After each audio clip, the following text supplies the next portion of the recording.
এই মুহূর্তে চাঞ্চল্যকর খবর, আমরা কোথায় বাস করছি যে একজন গরিবের কাছ থেকেও যারা অসহায়, না খাটলে একবেলা খাবারও জুটবে না, সেই সমস্ত অসহায় পরিবারদের কাছ থেকে ও কাটমানি নিতে হয়। তাই আসুন জেনে নিই কি হয়েছে রঘুনন্দপুর অসহায় ফ্যামিলির সঙ্গে। কাটমানি না দেওয়ায় আবাস যোজনার নাম বাতিল, রঘুনন্দপুরের গরিব অসহায় পাশে দাঁড়ালেন এসডিপিআই শামশেরগঞ্জ বিধানসভা কমিটি।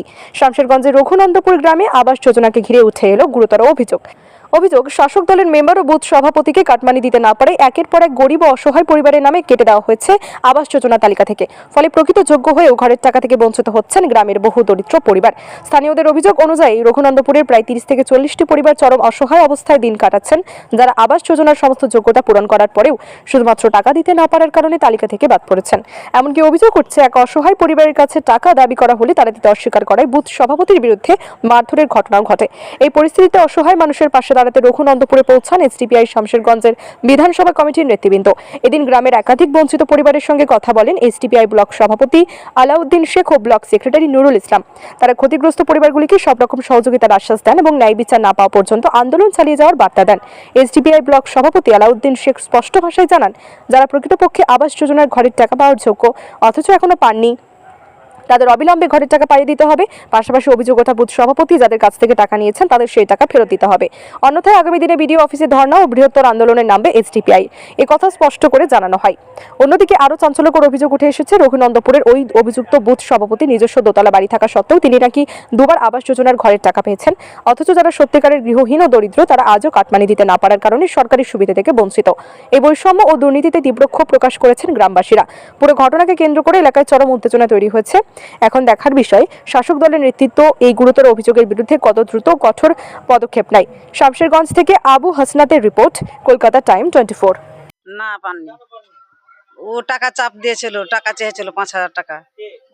না না আমরা টাকা দিতে পারিনি বলে আমাদের না কাগজপাতি নিয়ে যে ও নাম এসেছে বললো, দিয়ে যখন টাকা না দিতে পেরেছি 500 টাকা নিয়ে গেছে আমাদের কাছ থেকে। ওই 500 টাকা নিয়ে যাওয়ার পরে বলছে যে তোমাদের ঘরের নাম আসেনি, সবারই ঘরের নাম এলো। 500 টাকা নিলে কারণ দিয়ে আমি বলেছি যে তুমি যে আমার ঘরের নাম আসেনি, তো তুমি ওই 500 টাকাটা আমাকে তুমি ফেরত দাও। তো বলছে যে টাকা তো ফেরত দেওয়া যাবে না, তোমার ঘরের নাম আসেন, তো আমরা কি করে বলবো, এইভাবে কথা বলছে ওই। তো আমাদের কাছে 5,000 টাকা চেয়েছিল, আমার স্বামীটা হ্যাঁ, তো আমরা বললু ও টাকা দিনই যে আমাদের ঘরে নেই টাকা, তো আমরা কি করে টাকা দিব। আমি ওকে বলেছি যে আমরা তো খেটে খাওয়া মানুষ, আমরা তো আমাদের কাছে ঘরে টাকা নেই, তো আপনারা কি করে বলবো যে টাকাটা দিব। ঘরে যদি টাকা না রহে তো আমরা কিভাবে টাকাটা দিয়ে ওকে ই করবো। আমরা না টাকা নেই, তো ও বললো যে টাকাটা লাগবে তোমরাকে।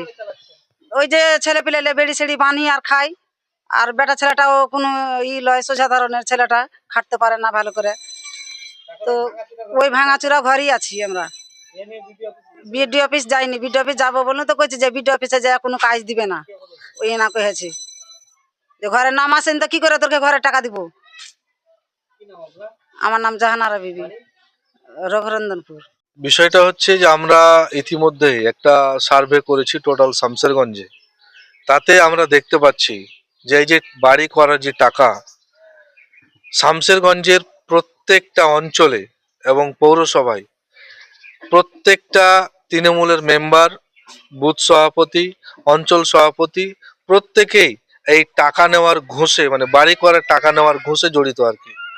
আমরা শুধুমাত্র রঘুনন্দনপুর গ্রামে আমরা দেখতে পাচ্ছি যে প্রায় 40-50টা পরিবার যারা রয়েছে তারা এই বাড়ি করার যে টাকা তারা পাওয়ার যোগ্য, কিন্তু তাদেরকে একমাত্র এই জন্য টাকাটা দেওয়া হয়নি যে তারা 10,000-20,000 টাকা করে এই তৃণমূল নেতাদের ঘুষ দিতে পারেনি। আমরা এই জিনিসটাকে দেখতে পাচ্ছি যে এটা শামশেরগঞ্জে একটা ঘুঘুর ভাষা তৈরি হয়ে গেছে আর কি, যে যে জিনিসটার কোনো নিয়ম নেই, কোনো সিস্টেম নেই, কিন্তু এই তৃণমূলের নেতারা প্রধান থেকে শুরু করে, মেম্বার থেকে শুরু করে, বুথ সভাপতি থেকে শুরু করে সবাই কিন্তু জড়িত। এবং পরিশেষে আমি এটাও বলতে চাইছি যে শামশেরগঞ্জের বিধায়ক সাহেব তিনার মানে চোখের সামনে এই ঘটনাগুলো ঘটছে, তিনি ঘটতে দিচ্ছেন, তাতে কিন্তু তিনি বাধা দিচ্ছেন না। অপরদিকে দেখতে পাচ্ছি যে তিনি জেরক্স মেশিন নিয়ে সাধারণ মানুষকে পরিষেবা দিচ্ছেন, আর অপরদিকে তৃণমূলের নেতাদেরকে এই বাড়ি করার টাকা 10,000 20,000 টাকা করে নেওয়ার জন্য আমি মনে করছি তিনি অর্ডার দিয়ে রেখেছেন। এটা শুধুমাত্র পঞ্চায়েতে নয়, এটা পৌরসভাতে আমরা জানি যে ওখানে 30,000 40,000 টাকা করে এক একটা গরিব মানুষের কাছ থেকে নেওয়া হচ্ছে। আজকে তৃণমূলের বিষয় নিয়ে আমি একটা কথা বলতে চাই যে দিনের বেলা নেতাগিরি, রাতের বেলা গুন্ডাগিরি। বিষয়টা হচ্ছে এরা সাধারণ গরিব মানুষকে একটা ভয় দেখিয়ে রেখেছে। এরা সাধারণ মানুষকে বুঝিয়ে দিয়েছে যে বাড়ি করার টাকা যদি পেতে হয় তাহলে তোমরাকে 10,000 20,000 টাকা দিতে হবে। তাছাড়া আমরা দেখতে পাচ্ছি যাদের দুতলা বাড়ি রয়েছে, যারা তৃণমূলের মেম্বারের ভাই, যারা কাকা, যারা ভাতিজা, বুথ সভাপতি, যারা কর্মী ক্যাডার, বাড়ি আছে তাদের পাকাপোক্ত বাড়ি আছে, তারপরেও তাদের বাড়ি করার যে টাকা সেই লিস্টে নাম আছে। কিন্তু এখানে আমরা দেখতে পাচ্ছি আনিকুল শেখের, যে লোকটা এইরকম একটা বাড়িতে বসবাস করছে, যে বাড়ি পাওয়ার যোগ্য, কেন তাকে বাড়ি দেওয়া হবে না? কিসের সরকার, কিসের তৃণমূল? আমি আবারও হুঁশিয়ারি দিয়ে বলতে চাইছি যে টোটাল শামশেরগঞ্জে যেভাবে এই বাড়ি করার টাকার দুর্নীতি চলছে, এই দুর্নীতি অবিলম্বে বন্ধ করুন। এবং আমাদের হাতে আরো অনেকগুলো লিস্ট আছে, আমরা ধীরে ধীরে এই লিস্ট খুলবো।